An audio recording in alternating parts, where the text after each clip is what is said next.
Welcome back to Ankit Chaudhary education and आज की class में हम सीखने वाले हैं expression for fringe width in interference और theory of interference of light. यानी कि जो भी आपने यंग्स डबल स्लिट एक्सपेरिमेंट में यंग्स डबल स्लिट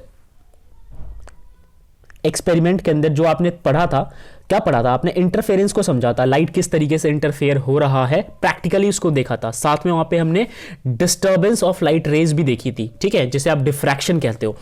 तो डिफ्रैक्ट तो हो ही रहा था लाइट रे, मान लो कि स्लिट है, यहां पे स्लिट से लाइट रे आगे की ओर डिफ्रैक्ट हो रहा है, बट डिफ्रैक्ट होने के बाद वो फर्दर एक दूसरे के साथ इंटरमिक्स हो रहे हैं, यानी कि अपने एनर्जी को रीडिस्ट्रीब्यूट कर रहे हैं, और उसी को कहा जाता है इंटरफेरेंस, राइट।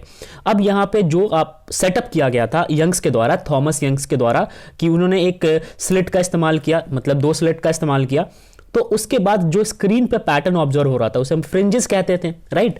तो यहां पे हमें समझना है कि जो फ्रिंज है ना, उनकी चौड़ाई क्या होगी, फ्रिंज की चौड़ाई क्या होगी, उसे कहेंगे फ्रिंज विड्थ। और इसकी पूरी थ्योरी भी समझेंगे और साथ में इसका इंप्लीकेशन भी देखेंगे डेरिवेशन के थ्रू। तो चलिए शुरू करते हैं।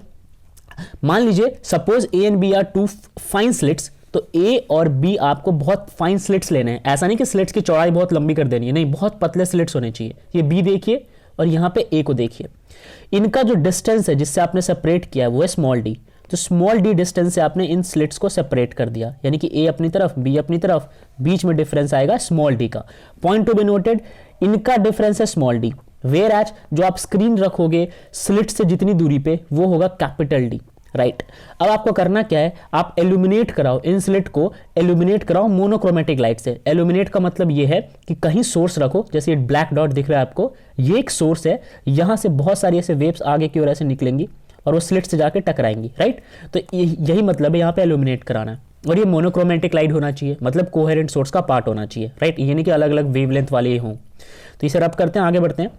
Okay, then the two waves starting from A and B superimpose upon each other, resulting in the interference pattern on the screen placed parallel to slit A and B. Super important कि यार जो source से light रे आ रहा था ना A तक और B तक जब पहुंच जाएगा, कुछ इस प्रकार से लाइट आगे की ओर प्रोपोगेट करते करते ऐसे प्रोपोगेट कर रहा है, जब A तक और B तक चला जाएगा। अब मैं कलर चेंज करके दिखाता हूं, यहाँ पे ये लाइट दिख रही है आपको, ठीक है। ये जो रेड वाली लाइट है ना, ये रेड वाली ए के लिए सोर्स बनेगा, और बी जो ये नीचे रेड वाला है वो बी के लिए सोर्स बनेगा। तो फर्दर इन सोर्स से, अगेन फर्दर इन सोर्स से आगे की ओर लाइट रे, और इस सोर्स से बी वाले सोर्स से आगे की ओर लाइट रे निकलेंगे। अब निकलेंगे तो जरूर, लेकिन वो होंगे क्या, वो आगे जाके स्क्रीन पहुंचते पहुंचते वो आपस में इंटरमिक्स हो जाएंगे, and that is all about interference, ठीक है। यहां तक समझ में आ गया? चलिए इसे रब करते हैं और आगे देखते हैं। अब आगे क्या बोला है, O is the centre of distance D between the slit. अच्छा, इनके बीच की जो दूरी D है, उस D का भी एक सेंटर ढूंढो। तो यार, या फिर इन स्लिट के जो डिस्टेंस है इनका सेंटर ढूंढो, वो है O, ठीक है। स्लिट का डिस्टेंस है स्मॉल d और उसका सेंटर है O, राइट। अच्छा, अब करना क्या है, O से आपको परपेंडिकुलर लाइन खींचनी है 3, ठीक है, और वो MN पे, ये M और ये N, यहां पे आपको परपेंडिकुलर लाइन डालनी है। सबसे पहली लाइन तो जाएगी OC, परपेंडिकुलर डल गया है ना, इस प्रकार से ऐसे परपेंडिकुलर डल गया, फिर जाएगी AE, ये भी परपेंडिकुलर है, और फिर जाएगा BF, ठीक है। तो ये तीनों के तीनों लाइंस जो है, ये तीनों लाइंस जो है डॉटेड वाले, ये परपेंडिकुलर है कहां पे, MN पे। और ये परपेंडिकुलर शुरू कहां से हुए थे, स्लिट से शुरू हुए थे, ये स्लिट के ओरिजिन से, ये स्लिट के एंडिंग से, मतलब B वाले के एंडिंग से, और ये स्लिट के बीचों बीच से, राइट। तो यार ये आपको परपेंडिकुलर लाइन MN पे ड्रॉ कर देना है। आगे, intensity of light at a point on the screen will depend upon the path difference between the two waves arriving at that point. अब ये जो स्क्रीन दिख रहा है आपको, ये वाला जो स्क्रीन है, इस स्क्रीन पे लाइट की इंटेंसिटी कहां पे कितनी होगी, ये डिपेंड करता है कि इन सोर्सेस से जो लाइट रे इंटरमिक्स हुए हैं ना, उनका पाथ डिफरेंस कितना है। यस, ये थोड़ी टिपिकल सी लाइन है, मैं आपको समझाता हूं यहां पे रब करके। देखिए, अगर मान लीजिए कि ए का वेव ऐसा है, ठीक है, और बी का वेव जो है वो ऐसा है, तो इनके बीच में ये जो है ना, ये पाथ डिफरेंस है। अगर मान लीजिए ए का वेव ऐसा है और उसी पे ओवरलैप कर जाता है बी का वेव, तो इनका पाथ डिफरेंस जो है वो बहुत कम है, राइट। तो अगर पाथ डिफरेंस जितना कम होगा, इंटेंसिटी उतनी ही ज्यादा होगी। तो यही बोला गया है कि intensity at point on the screen, मतलब स्क्रीन के किसी भी पॉइंट पे, P पे, E पे, C पे, F पे, कहीं पे भी इंटेंसिटी क्या होगी, ये इस पर डिपेंड करता है पाथ डिफरेंस कैसा है। क्योंकि पाथ डिफरेंस अगर एक जैसा होगा, मतलब डिफरेंस होगा ही नहीं, तो इंटेंसिटी ओवरलैप कर जाएगी और काफी हाई इंटेंसिटी की फ्रिंजेस आपको यहां पे मिलेंगे। चलिए the point C on the screen is at equal distance from A and B. A से और बी से बराबर दूरी पे एक ऐसा पॉइंट है सी जो कि दोनों के बराबर दूरी पे है। तो सी जो है वो बहुत इंपॉर्टेंट पॉइंट होने वाला है स्क्रीन के ऊपर। अब पी देखिए, पी जो है वो बी से बहुत दूर है, ए के बहुत करीब है। ई जो है, ई वाला पॉइंट वो ए के काफी करीब है, बी से दूर है। तो हमें एक ऐसा पॉइंट ढूंढना है जो ए और बी दोनों को फेवर करे, वो है सी। कहां पे ढूंढना है? स्क्रीन पे ढूंढना है।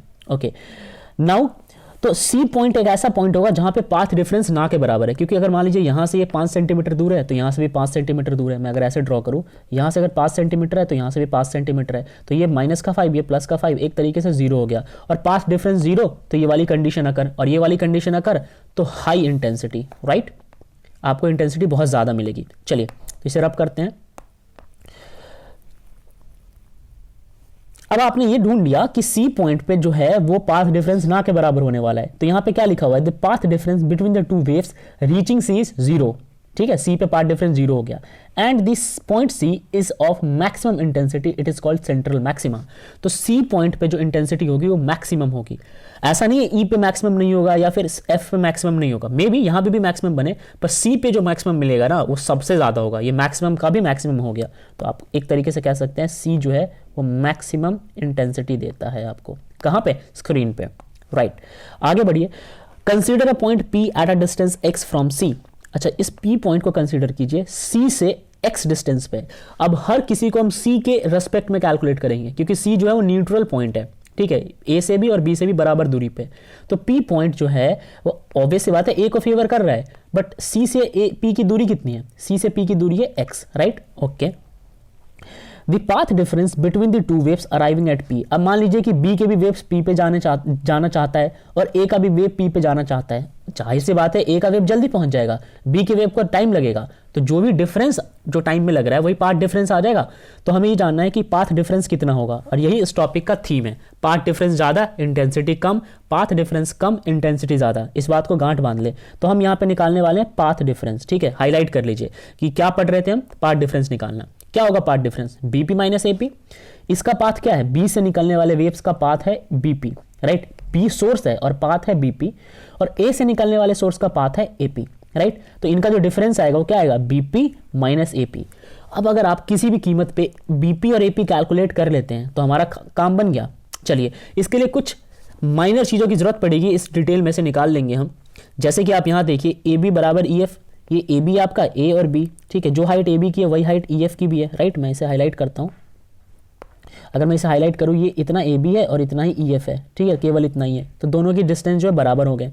चलिए नेक्स्ट यहाँ पे डिस्कस करते हैं कि और इन दोनों की दूरी क्या होगी? डी होगी। ए बी की वैल्यू अगर डी है तो आपने जो ई एफ ए बी के बराबर माना है इसकी वैल्यू भी डी हो जाएगी। ओके, ए ई और बी एफ बराबर है। ये देखिए ए ई है, ठीक है, और ये आपका बी एफ है। ये दोनों आपस में बराबर है क्योंकि इन दोनों की वैल्यू डी रहेगी, तो इन दोनों की वैल्यू डी है, ठीक है। तो आपने यार एक तो ए बी निकाल लिया और एक आपने बी एफ निकाल लिया, बहुत इंपॉर्टेंट था। चलिए आगे डिस्कस करते हैं। अब बात करते हैं पीई की। ये दिख रहा है ना आपको, ये पीई इतना छोटू सा, ये पीई क्या होगा? ये पी होगा पूरे पीसी में से आप अगर ईसी माइनस कर दो, ठीक है, तो आपका निकल जाएगा पीई, ठीक है। वही किया है, पीसी में से ईसी माइनस किया है। अब पीसी की वैल्यू तो हमें पता है एक्स है, पीसी की वैल्यू क्या है? एक्स, यहाँ पे एक्स लिख दिया। और ईसी क्या है? ईसी देखिए ये पूरा डी है, तो ईसी डी बाई 2 हो जाएगा, ठीक है, ये ईसी हो जाएगा डी बाई 2। तो पीसी में से ईसी माइनस कीजिए, यानी कि एक्स में से डी बाई 2 माइनस कीजिए, तो ये यहाँ पे आ गया आपके पास। अब हमें निकालना है पीएफ। ये दिख रहा है पीएफ। पीएफ क्या होगा? पीसी प्लस में सीएफ। अब सीएफ भी आपका डी बाई 2 होगा, इतना ये पूरा डी है तो सीएफ भी होगा डी बाई 2। अलग से लिख लीजिए, सीएफ है आपका डी बाई 2, राइट। हमें निकालना था पीएफ। पीएफ होगा पीसी प्लस में सीएफ। पीसी की वैल्यू हमें पता है एक्स दिया हुआ है, हमने यहाँ पे लिख लिया एक्स, राइट। और सीएफ हमने अभी भी निकाला डी बाई 2, सीएफ हो गया डी बाई 2। तो यहाँ पे पीएफ बनेगा एक्स प्लस में डी बाई 2, राइट। अच्छा, ये हमने क्यों किया? ये सारे डिटेल्स जो है काम आएंगे पाथ डिफरेंस में। कहाँ पे काम आएंगे? जब आप ये पाथ डिफरेंस निकालोगे ना तब काम आएंगे। चलिए पाथ डिफरेंस की बारी आ गई, इसे रब करते हैं। अब देखिए ट्राइंगल ढूंढिए बीपीएफ, राइट, बीपीएफ, ये वाला ट्राइंगल ढूंढिए, ठीक है। ओके, तो इस वाले ट्राइंगल के अंदर जो बीपी की वैल्यू है, अब एक प्रकार से बीपी जो आपका हाइपोटेन्यूज बन रहा है, ये आपका बेस बन रहा है और ये आपका परपेंडिकुलर बन रहा है पीएफ। तो बीपी की जो वैल्यू होगी वो क्या होगी, बी एफ का स्क्वायर प्लस में पी एफ का स्क्वायर का अंडर रूट, सेम चीज यहाँ पे लिखा हुआ है बी एफ का स्क्वायर प्लस में पी एफ का स्क्वायर, और अंडर रूट को उन्होंने पावर में हाफ कर दिया, राइट। तो एक ही बात है। चलिए अब क्वेश्चन बनता है कि यार ये बी एफ कैसे निकालें, राइट।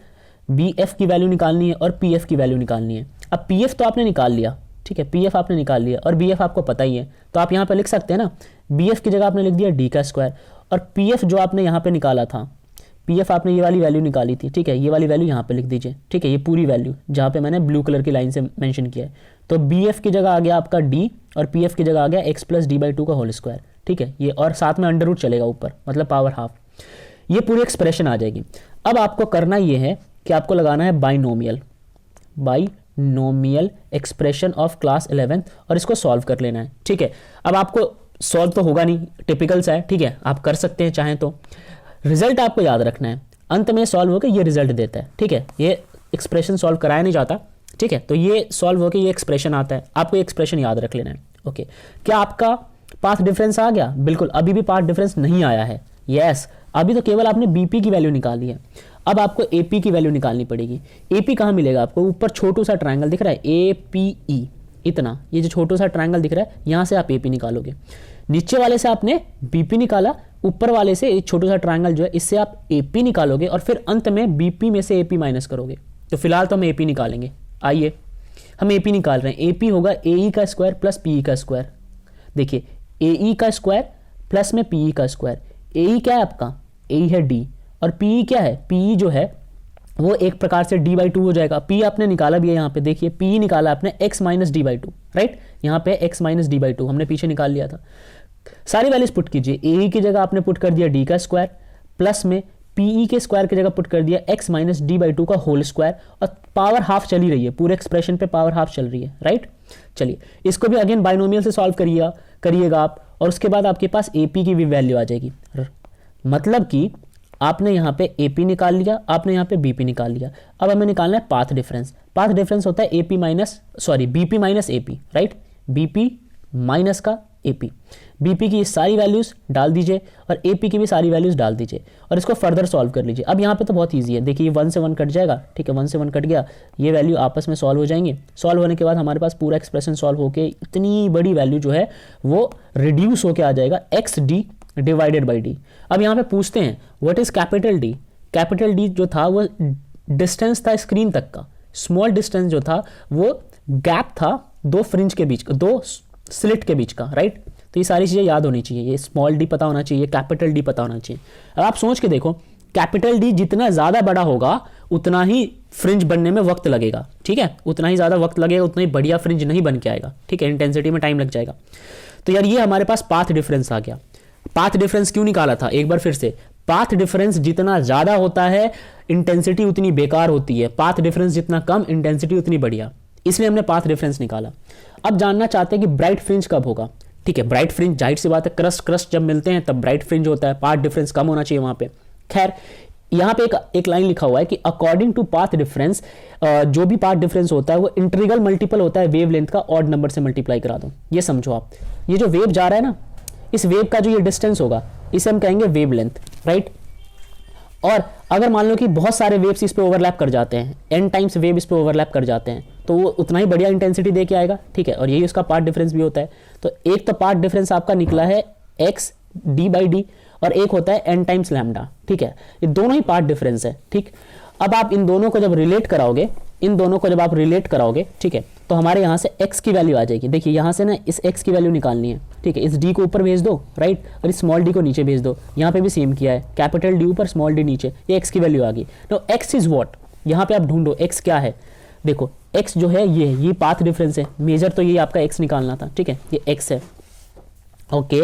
तो यार यहाँ पे x मिल गया आपको, ठीक है, और ये ब्राइट फ्रिंजेस के लिए हमने x निकाला, ठीक। अब बात करते हैं कि जरूरी तो नहीं है कि एक ही ब्राइट फ्रिंज बनेगा, बहुत सारे ब्राइट फ्रिंज बनेंगे, तो बस आप यहाँ पे n की वैल्यू बदलते जाओ, 0 1 2 3 4 करते जाओ, 0 1 2 3 4 ऐसे करते जाओ और सारे ब्राइट फ्रिंजेस आपको मिल जाएंगे।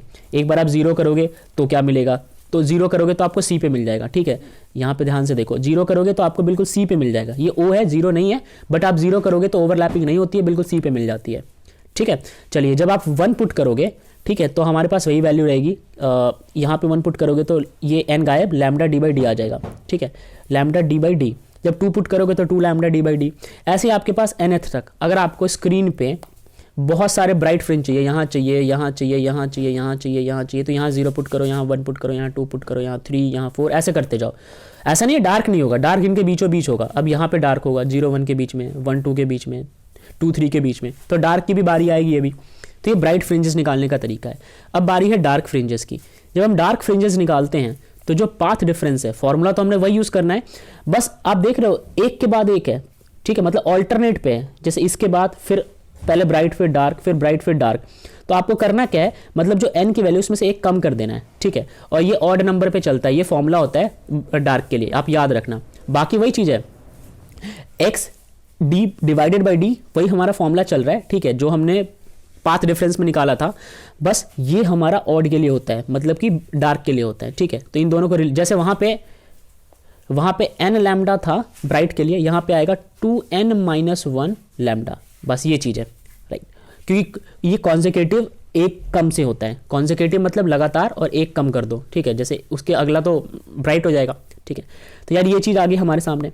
ठीक, ये आ गई डार्क फ्रिंजेस के लिए। अब इसमें भी वैल्यू पुट करते जाओ, n की वैल्यू 1, तो ये अंत में रिजल्ट ये निकल के आता है। ये देखो, ये x, ठीक है, x is equal to 2n minus 1 lambda D divided by 2d। x की वैल्यू 0 पुट करो तो पहला डार्क फ्रिंज कहाँ मिलेगा समझ आ जाएगा, 2 पुट करो दूसरा डार्क फ्रिंज, ये सारी चीज़ें समझ में आ गई। ठीक है, अब आपको करना ये, comparing the situation with bright interference fringes we find the dark fringes. तो वही कंपेयर करके आपको ब्राइट डार्क मिल जाएगा। ठीक है, कहाँ पे मिलेगा, ओके। अब यहाँ पे इंपॉर्टेंट है कि we find dark interference fringes are situated between bright interference fringes. ये चीज़ आप देख लो कि जो डार्क है वो 2 ब्राइट के बीच में है, और सिमिलरली जो ब्राइट है वो 2 डार्क के बीच में है, राइट। चलिए, तो हमें कैसे निकालना है, ये जो बी है ना, ये बी एक्चुअली में जो बीटा लिखा हुआ है ये सेपरेशन है। ठीक है, 2 कंसेक्यूटिव फ्रिंजेस के बीच का सेपरेशन है। ठीक, तो आप क्या करो, 2 ब्राइट फ्रिंजेस, देखो यहाँ पे देखो 2 ब्राइट फ्रिंजेस है, कोई भी 2 उठा लो, चाहे 3 4 उठा लो, चाहे 5 4 उठा लो, चाहे 2 1 उठा लो, इनको आपस में सब्ट्रैक्ट करा लो। ठीक है, सिमिलरली 2 डार्क के केस में 2 डार्क फ्रिंजेस को आपस में सब्ट्रैक्ट करा लो। ठीक है, तो यहाँ पे देखो ऊपर वाले में इस सेक्शन में 2 ब्राइट फ्रिंजेस को आपस में सब्ट्रैक्ट कराया है, और यहाँ पे नीचे वाले में 2 डार्क फ्रिंजेस को सब्ट्रैक्ट कराया है, और रिजल्ट दोनों का सेम आ रहा है। ठीक है, रिजल्ट जो है वो सेम आ रहा है। तो रिजल्ट जब सेम आता है तो आप यहाँ पे कह सकते हो कि ब्राइट और डार्क की जो सेपरेशन है वो सेम ही रहती है।